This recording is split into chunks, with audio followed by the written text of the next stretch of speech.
Good morning, students. This is class 9, and here we are doing the discussion of chapter number 4, which is linear equation in two variable. तो यहाँ पे class 8 का भी थोड़ा सा knowledge आपको होना चाहिए. रिकॉल करा देता हूँ मैं उस नॉलेज को. वो यहाँ पे रिटन नहीं होता है बुक में, बट मैं आपको याद दिलाता हूँ आपने क्या क्लास 8 में पढ़ रखा है. देख पा रहे हैं.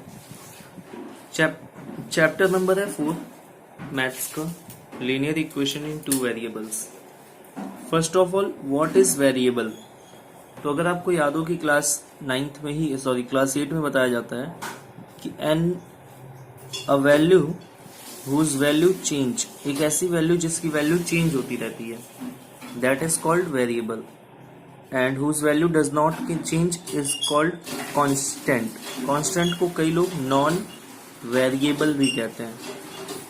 तो जब वेरिएबल नॉन वेरिएबल मिल जाते हैं तो न्यू इक्वेशंस बनते हैं. जैसे अगर आपको याद हो क्लास 8 में मैंने बताया था, if x plus Y is equal to 7, then x की आप कई सारी वैल्यूज ले सकते हैं, जैसे 1, 2, 3, 4, और y की भी रिस्पेक्टिवली कई वैल्यूज ले सकते हैं, जैसे 6, 5 ले लिया आपने, 4 ले लिया, 3 ले लिया. तो ये सभी नंबर्स को ऐड करने पे 7 ही आता रहेगा. समझ पा रहे हैं बात को? देख पा रहे हैं? इसके अलावा अब यहाँ पे x की डिफरेंट वैल्यूज आप ले पा रहे हैं, तो इसे हम कहेंगे वेरिएबल्स. जबकि 7 की वैल्यू फिक्स्ड है, चेंज नहीं हो रही, तो इसे हम कह रहे होंगे कांस्टेंट. अब देखिए यहाँ पे एक बात और है कि डिग्री ऑफ ए पॉलिनोमियल क्या होता है. तो मैक्सिमम पावर ऑफ वेरिएबल, यहाँ पे x हमारे केस में y है, तो इनकी जो मैक्सिमम पावर होती है उसे हम कहते हैं डिग्री. तो लीनियर इक्वेशन होने के लिए डिग्री को हमेशा 1 होना इम्पॉर्टेंट है. क्या होने के लिए? लीनियर इक्वेशन होने के लिए डिग्री हमेशा 1 होना इम्पॉर्टेंट है. तो आप देख पा रहे हैं यहाँ मैक्सिमम पावर 1 ही है, सो इसलिए यहाँ पे ये लीनियर इक्वेशन तो है. दूसरी चीज, एक चीज और मैं आपको बता देना चाहता हूँ. चैप्टर का नेम क्या है? Linear equation in two variables, है ना. तो वेरिएबल्स तो हमने देख लिया क्या है, x है, y है. टू भी हमने देख लिया कि 2 वेरिएबल्स होने चाहिए, x होना चाहिए और y होना चाहिए. और इक्वेशन होना चाहिए. इक्वेशन मतलब प्लस माइनस करके इक्वल टू 0 के इक्वल या किसी भी नंबर के इक्वल 8, 9. और दूसरी बड़ी बात, लीनियर होना चाहिए. लीनियर का मतलब पावर मैक्सिमम 1 होनी चाहिए.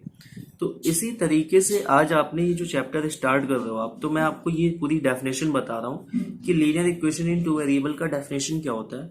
तो हर एक चैप्टर के जो टाइटल होते हैं उसका वर्ड आपको वर्ड बाय वर्ड मीनिंग पूरा पता होना चाहिए, तभी आप उसको कुछ इजीली समझ पा रहे होंगे और बेटर तरीके से समझ पा रहे होंगे. अभी देखिए यहाँ पे क्या लीनियर इक्वेशन है. Consider the following equation 2x plus Y 5 is equal to 0. Its solution that is the root of this equation is -5/2. इसका जो सोल्यूशन है ना वो है -5/2. And this can be represented on number line as shown below. -5/2. -5/2 क्या होता है? 2.5 होता है.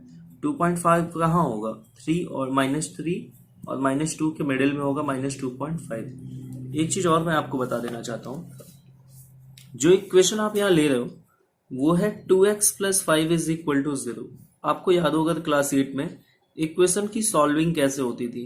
5 ट्रांसफर हुआ तो -5 हो गया, 2x इज इक्वल टू -5 है, और x इज इक्वल टू 2 जाके डिवाइड हो जाएगा तो माइनस का 5/2 हो जाएगा. तो यहां से ये क्या आया? रूट्स आया, सोल्यूशन आया, जीरोस. इसके कई नेम है, इसके जीरोस भी नेम है. इसको नंबर लाइन पे कैसे रिप्रेजेंट किया गया ये हमने दिखाया.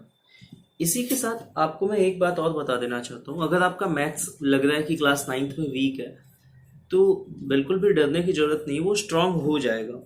लेकिन अभी तक जैसा आपने करते आया है वैसा नहीं करना होगा, क्योंकि एक इंग्लिश में कहावत है, if you do what you did you will get what you are getting. अगर आप वही कर रहे हो जो आप पहले से करते आ रहे हो तो आपको वही मिलेगा जो पहले से मिलता आया है. इसीलिए अगर आपको थोड़ा सा मैथ्स में इम्प्रूवमेंट करना है या किसी भी सब्जेक्ट में इम्प्रूवमेंट करना है तो कुछ ना कुछ तो अलग हट के करना ही पड़ेगा. जैसे मैं अगर क्लास नाइन्थ के एक 3 कैटेगरी में अगर मैं बांट देता हूँ बच्चे को, एक होता है कि बहुत ही टैलेंटेड है, वो क्वेश्चन देखते ही सॉल्व करता जाता है, आगे बढ़ता जाता है। तो बेसिकली इस कैटेगरी का जो स्टूडेंट है उसको बस हिंट करने की जरूरत है, थोड़ा सा हमने बताया वो उस लिंक को पकड़ के आगे बढ़ जाता है। तो ऐसे जो स्टूडेंट्स होते हैं वो ऐसे स्टूडेंट हो गए, आप समझ लो कि उन्होंने पहले से ही बहुत मेहनत करते आई है और पहले से उनका कॉन्सेप्ट क्लियर है। यहाँ पे कॉन्सेप्ट बहुत ही बड़ी चीज है। कॉन्सेप्ट क्या होता है, जैसे कि हमने कहा कि half into base into height, ये है ना एरिया ऑफ ट्रायंगल है। तो कई बार बच्चे क्या कर लेते हैं, इसको समझने की कोशिश नहीं करते। अगर आपको मैं थोड़ा सा याद दिला दूं, थोड़ा सा आपको याद होगा, एक रेक्टेंगल होता है, उसका एरिया क्या होता है, लेंथ इंटू ब्रेड्थ होता है। अगर मैं रेक्टेंगल को बीच से डिवाइड कर देता हूं बाई डायगोनल, तो ये इसका एरिया क्या था, पहले एरिया क्या था, पहले एरिया था लेंथ इंटू ब्रेड्थ। अब मैंने बीच से डिवाइड कर दिया तो एरिया तो हो गया हाफ ना। अब ये जो ट्रायंगल है, ये जो ट्रायंगल आप देख पा रहे हो, इसका मैं एरिया पूछूं तो आप कहोगे सर जो आपने रेक्टेंगल का निकाल रखा है उसका हाफ कर दीजिए, तो ये हो गया half into L into B. तो वही चीज तो मैं कह रहा हूं, यही तो कॉन्सेप्ट है कि आपने उस चीज को समझा कि कैसे half into base into height आने लगा। ये बेस है, ये हाइट है। हाँ, एक चीज और है कि जो एरिया ऑफ ट्रायंगल होता है, रेक्टेंगल होता है, तो ये पैरेलल लाइंस होती हैं। तो इसमें कहीं भी आप ट्रायंगल बनाओगे ना, तो ये जो एरिया है, दिस जो शेडेड पोर्शन है, वो टोटल का हाफ होगा, क्योंकि हाफ वाला पार्ट इधर चला जाता है इस ब्लैक शेडेड एरिया में। ये बात की बात है। तो मैं कह रहा था कि कॉन्सेप्ट क्या होता है, तो कोई भी क्वेश्चन सॉल्व करने के लिए उसके पीछे की जो थियरी है उसके पीछे की, वो जानना बहुत जरूरी है। सेकंड, बच्चा जो है मॉडरेट है, उसने क्या किया, जैसे तैसे थोड़ा बहुत कॉन्सेप्ट सीखा, आया तो समझ में आया, ठीक है, नहीं तो उसने क्या किया, फॉर्मूले को लर्न वन किया, याद करके रट्टा मारा और आगे बढ़ गया। थर्ड टाइप का जो बच्चा है, जो वीक है, अगर आप उस कैटेगरी में है या नहीं है, लेकिन आप उस कैटेगरी को समझ लें, तो वीक स्टूडेंट क्यों होता है, क्योंकि उसने पहले या तो कहीं पे कुछ मिस्टेक करी रही है जिसकी वजह से उसको आगे नहीं समझ में आ रहा है, या तो उसने पहले कहीं ध्यान नहीं दिया है जिसकी वजह से उसे आगे नई चीजें समझने में दिक्कतें हो रही है। तो अगर आपको लग रहा है कि कोई भी, अब देखिए वीकनेस में भी कई तरह की वीकनेस है। जैसे कोई ऐसा बच्चा है जिसको 20 चैप्टर में, बाकी चैप्टर तो क्लियर है लेकिन कोई 1 और 2 चैप्टर क्लियर नहीं है, तो ऐसे स्टूडेंट्स को क्या करना होगा, जो 1 या 2 चैप्टर क्लियर नहीं है, उनको जरूरत है कि उन 1 या 2 चैप्टर्स के बेसिक में जाके उनको सॉल्व करने की।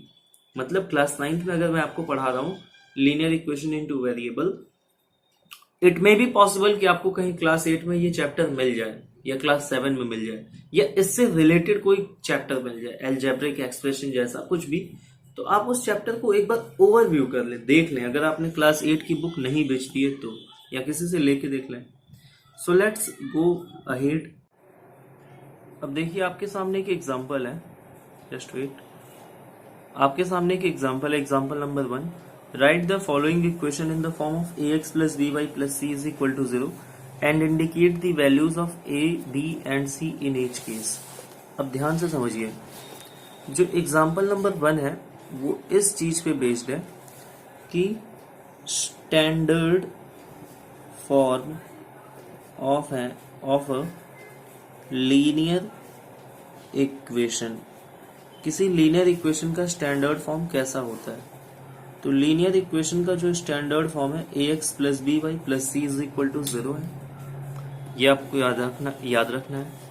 यहाँ पे देख पा रहे हैं x plus 5y is equal to 3 है, x plus 5y is equal to 3 है। 3 लेफ्ट साइड में आएगा तो क्या होगा, x plus 5y minus 3 is equal to 0। अगर मैं इसका कंपैरिजन करता हूँ ax plus by plus c is equal to 0 से, तो a के प्लेस पे x के आगे कुछ नहीं है तो 1 होता है, b के आगे कुछ है तो 5 होता है, c के आगे माइनस 3 है। तो a, b, c की वैल्यूज रिस्पेक्टिवली क्या होंगी, 1 होगा, 5 होगा एंड माइनस 3 होगा। तो आप देख पा रहे हैं यहाँ पे किस तरीके से उसको here a is equal to 1, b is equal to 5, c is equal to minus 3 show किया गया। अब आपका ये होमवर्क है कि आप यहाँ से लेके यहाँ तक के पूरे क्वेश्चंस को सॉल्व करें, एग्जाम्पल नंबर 1 को द एंड करें, और उसके बाद एग्जाम्पल नंबर 2 देखिए। यहाँ पे क्या है, write each of the following as an equation in 2 variable. इसको स्टैंडर्ड फॉर्म में ही लाना है बेसिकली, ये आप कर लोगे। तो एग्जाम्पल 1 एंड 2 ये आज का आपका होमवर्क है। Thank you for attending this class. आपको इन्फॉर्मेशन मिली होगी कि नोट्स कंप्लीट करने के रिगार्डिंग कि नोट्स कंप्लीट करना है और मंडे तक आपको सबमिट कराना है। सो उम्मीद है कि आप नोट्स को सबमिट करा देंगे मंडे तक। ऑल सब्जेक्ट से करने हैं वैसे तो नोट्स, मैंने मैथ्स का इन्फॉर्मेशन दे दिया है, आपको अदर टीचर्स भी अपनी इन्फॉर्मेशन को जल्दी दे देंगे। यहाँ पे आपके पास है एक्सरसाइज 4.1। एक्सरसाइज 4.1 को हम नेक्स्ट टाइम डिस्कस कर रहे होंगे एग्जाम्पल डिस्कशन के बाद। Thank you very much for attending the class.